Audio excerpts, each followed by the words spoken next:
Assalamualaikum, magandang araw sa lahat ng aking mga viewers. Ayan, nandito po kami sa grocery store. Dito malapit sa amin mga sisi.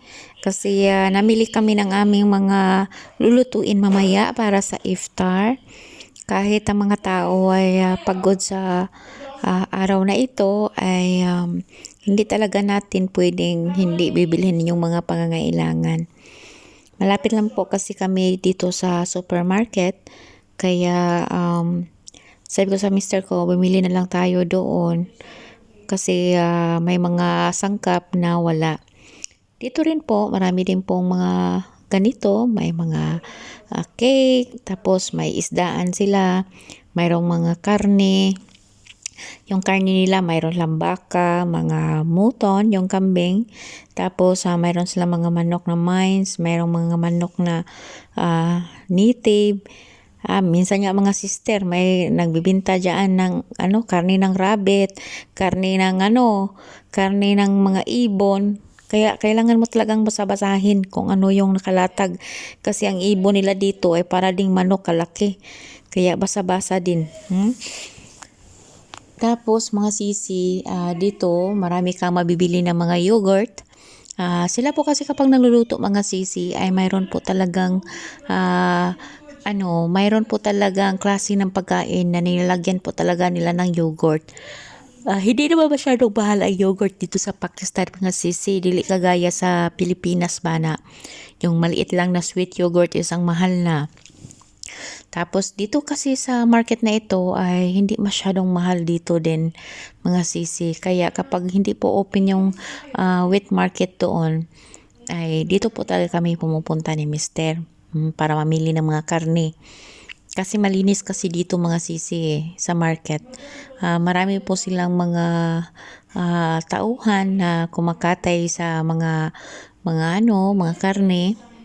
Ayan, ang dami po niyan silang stock sa loob. Presko po yung mga karne nila araw-araw. Lalo na ngayong Ramadan mga sisi, ang mga tao talaga ay araw-araw ay naghahanda para sa iftar. At ito namang nakikita niyo mga sisi ay binalot ng ice yung mga isda. Ito po yung mga klaseng isda dito mga sisi, pero mayroon po silang tuna. Oo, malaki po yung tuna. Ang kilo po ng tuna is 600 rupees. Sa atin iyan ay nasa 100 plus lang po. Kaya nabili po si mister ng mga 3 kilo. Ang isang tuna ay chinachap-chap nila kasi by piece siya eh. Oo. Tapos ang nabili ni mister sa 1 piece ay mayroon po siyang 3 kilo. Kaya ito po yung nabili namin mga sisi, mga gulay, snack ni Yusef, at mga karne. Yan po ang nabili namin. Ayan, natapos na rin po kami. Nasa labas na kami para makauwi na po kami mga sisi. Ayan, mainit na po ngayon mga sisi. Kaya hindi talaga pwede na palagi tayo nakababad sa labas. At ito na, dumating na ako sa taas mga sisi. Hindi ko na binidyuhan kasi masyadong marami yung dala namin.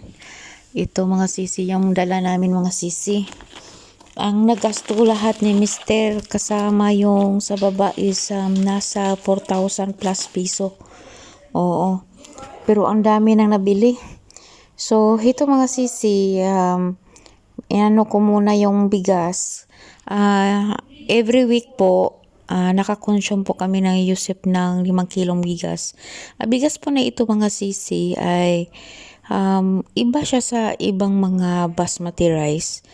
Kasi para siyang bigas sa atin. Tapos pag niluto ko siya, yung sabaw ng ang tubig para sa bigas ay katulad din sa atin. Oo. Example, 1 cup of rice, 1 cup of water din. Kasi kapag dinamihan mo ng water, ay nababasa siya. Hindi siya magandang kainin. Ayaw ko naman sa rice yung mabasa ba, parang lugaw. So maganda talaga yung sakto lang. So, ang pagluto po nito ay depende po talaga kung paano mo tatansyahin yung tubig. Marami ding mga kabayan natin na sabi nila ayaw nila. Siguro hindi nila alam kung paano lutuin. Yung first time ko itong niluto ay same din sa ibang basmati ko pagluto. Para bang siyang nabasa. Para bang lugaw. So, tinatry ko na yung sabaw ay pareho sa atin. Yung pagluto ng bigas. Pag sila pa naman dito sa bahay, pag nagluto ng plain rice, ay nilagyan ng asin tapos mantika. Sa akin, ano lang, kunting edible lang. Hindi ko rin alam bakit. Siguro kapag hindi nilagyan, mag-ibang lasa. Ngayon po kasi mga sisi ay mga 2 p.m. na. Si Joseph ay dumating na sa bahay. Hindi pa nakakain. Hindi kasi kasali si Joseph sa fasting mga sisi kasi bata pa. Ayaw ko. Oo, kasi nag-aaral. Sabi ko sa na lang pag 14 years old na siya. So ito mga sisi, nilutuan ko siya ng kanin. Tapos ito naman yung tuna na nabili namin mga sisi. Parang may mga black siya sa gitna mga sisi. Kaya ayaw ni Mr. na kumakain kapag may mga itim-itim sa gitna ng isda. Ewan ko kung bakit ayaw lang kumain ng ganyang isda mga sisi. Tapos ito naman yung karne. Ang isda kasi ay pinipili lang nila kung ano yung kinakain nila mga sisi. Tapos ito naman native chicken, kumakain siya niyan pag sinasabawan. Ang pinipili nila na isda mga sisi ay walang itim. Tapos ayaw din nila na maamoy na isda mga sisi. Napaka-sensitive nila sa mga amoy ng isda. Dito sa bahay, ewan ko sa iba kaya pag tuna kami lang ni Yusef. Tapos ito konting frozen food. Tapos ito pang umaga niya.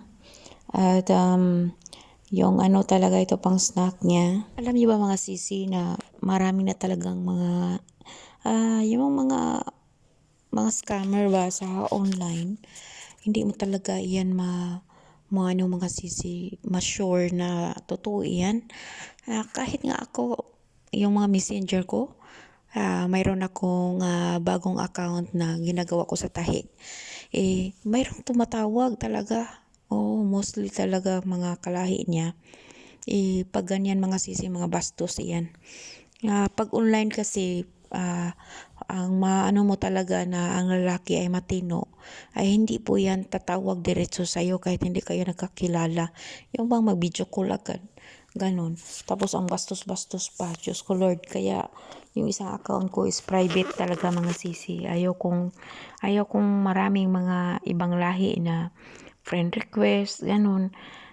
Marami kasi sa kanila na uneducated na mga tao mga sisi, mga bastos. Alam ko naman siguro na naranasan din ninyo iyan. Kapag naka-encounter kayo online na maggastos-bastos, hindi yan seryoso kapag ganyang klaseng tao. Ano yan sila mga sisi? Para bang panglipas oras lang sa online kasi ang tingin nila sa mga Pilipina ay ganyang mga bagay lang na panglipas oras. Kaya wag nyo po iyang papatulan ng mga ganyang klase. Kasi ngayon sa social media, mahirap na lang talaga na mga ganitong lalaki na maaasahan ninyo. Yun bang masasabi natin na seryoso ba siya? Oo, ganyan talaga. Kaya kapag nag-LDR kayo mga sisi, dapat talaga na ang i-entertainin nyo lang ay yung hindi bastos. Mayroon kayong mga requirements. Kasi mostly kasi ngayon sa mga kabataan natin ngayon ay nag-online talaga. Dati nga yung mga mga bago pa itong mga internet. Sus, ang daming mga nakipag-chat na mga foreigner. Kahit dati walang internet, sulat-sulat lang. So, nung may internet na, hindi ko nga alam may mga ganyan pala na website. Lalo na ngayon na mayroon ng cellphone, ang bilis lang ng access. Kaya mag-ingat talaga mga sisi kasi ang dami talagang mga Pilipina na ang dali lang maniwala. Marami na ding mga naloko. Marami ding mga mangloko. 'Di ba? Marami ding ganyan. Kaya ang mga ganyang klaseng lalaki, alam na nila yung mga teknik ng ibang mga Pilipina. Kaya bihira lang talaga sa mga 10 lalaki or mga 20, dalawa lang ang makikita mong yung bang okay. Kasi ang ano kasi na dito sa mga, for example, sa mga middle class, kapag ang lalaki talaga na nakapag-aral mga sisi, ay hindi talaga yan makipag-ano sa mga online. Bihira lang talaga. Kasi mostly kasi sa mga kabataan dito ay na parang focus sa kanilang pag-aaral. Lalong-lalo na nakikinig yan sa kanilang mga magulang. Yung mga pasaway, mga sisi, tapos alam na nila yung mga galawan sa social media, lalo na sa mga TikTok. Sus, pag alam nila Pilipina ka, yung picture mo, daming friend request, ganun ba? Kaya mag-ingat-ingat talaga. Marami naman tayong mga Pilipina na kapag-asawa, tapos nasimula sa online, pero yung nasawa nila ay mga mabuti naman. Kaya tayong babae, alamin natin kung ano ang seryoso. Lalo na sa TikTok, ang dami mong makikita talaga, napaka-toxic na talaga mga sisi. Kaya ako hindi na ako nagti-TikTok mga sisi, wala akong ano sa TikTok. Hindi ako masyadong nag-a-access sa TikTok talaga. YouTube lang ako, Facebook, ganun. Pero hindi ako masyadong active sa Facebook. Sa negosyo lang, para pang-update sa customer ko. Hindi ka naman mabibiktima ng mga scammer na yan kung hindi mo sila i-entertain. Meron naman tayong option mga sisi. Kapag makahanap ka ng ganitong tao, wag mo nang sakyan kasi baka madala ka. May nangyari na yan na Pilipina na kabayan natin na OFW na nadala talaga siya mga sisi. Ilang taon na sa chat, nagpapadala na siya ng pera. Wrong moves talaga kapag ang babae ay nagpapadala ng pera mga sisi. Kaya wag niyo pong sanayan sila yang mag-gef kayo. Diyos ko, wag niyo sanayin ang ganyan. Dapat ang lalaki talaga ang magganyan sa inyo. Oo, kasi hindi sila sanay sa ganyan dito. Kaya yan sila. Pag ang lalaki talaga ay tumatanggap ng regalo, ganyan, nanghihingi ng pera, hindi yan seryoso sa inyo mga sisi. Hindi yan mabuting maging asawa ninyo. Kasi yung mga Muslim talaga na mga mababait na mga ganitong mga lahi ay napaka-stricto. Ayaw nila. Para bang feel nila ay nabawasan yung pagkatao nila kapag binibigyan lang sila ng babae na ganyan. Kasi sila talaga ang dapat na nagbibigay ng regalo sa babae. Ganun ba? Kapag ano pa kayo sa online, na nagkipag no to each other pa kayo sa online. Pero kapag ang nahanap mo ay yung, alam mo na, yun bang marami mga rason, sasabihin agad para maawa ka. Kasi marami na silang alam. Oo, mautak na ngayon yung mga ganitong klaseng tao. Kahit matanda ka na, papatulan ka nila, tapos dami mga rason na ibibigay. Mayroon akong ganitong bibilhin, ang hirap ng sitwasyon ko, para maawa ka, tapos padalhan mo sila. Ikaw naman na na-inlove na sa online lang, yun, nagbigay ka rin. Isipin din natin na nagtrabaho kayo abroad para sa pamilya, para sa sarili ninyo. Hindi naman kasi palagi na malakas yung katawan ninyo mga sisi. Kaya pag-isipan nyo pong mabuti na ang ganyang relasyon ay wala talagang mapatunguhan mga sisi. Isa yung big warning talaga. Mayroon naman po talaga mga mabubuting mga nitong lahi kagaya natin mga sisi. Kaya tayong mga babae lang talaga ang dapat talagang mag-observe ng ganyan, hindi yung ibang tao, kundi yung sarili natin. Kaya palagi nating iisipin kapag nanghihingi sa'yo, tapos nagiging bastos, ayan, hindi yan talaga yan seryoso sa'yo mga sisi. Kasi ang sakto talaga na lalaki na ganitong mga lahi, ayaw nga yan na magsuot ka ng mga sleeveless, ganun mga sisi. Kasi para bang masagwa kasi tingnan yan sa kanila mga sisi kapag naganyan ka. Oo. Unless sa personal, kasama kayong dalawa. So ayan mga sisi, nilagay ko na yung binili ko.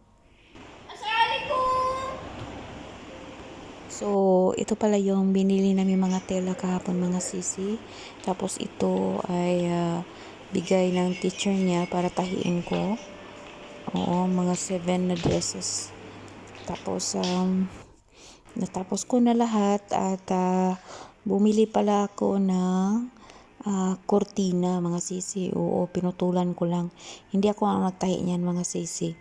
Binili ko iyan, tapos nilagay ko sa kwarto para maano na kasi yung sikat ng araw, sisi. Parang masakit na siya sa umaga. So, kailangan na yung putol ay nilagay ko dito. Kailangan talaga na makapal na ng tela na ilagay talaga sa bintana. Oo, tapos yung mga putol niya ay nilagay ko dyan. Tapos yung mga bedsheet, ako na nagtatahi niyan, mga sisi. Kapag manipis yung kurtina, ay nilagyan ko siya ng double curtain sa likod para pang palit-palit. Nakita ko yan kahapon. Tapos, ito naman yung tinahi ko na abaya na order ng ating customer. Deliver ko ngayon, mga sisi. 2 abaya, tapos kahapon ay napadala ko na sa Karachi yung iba. Ito lang po ang ating video for today, mga sisi. Allah Hafiz!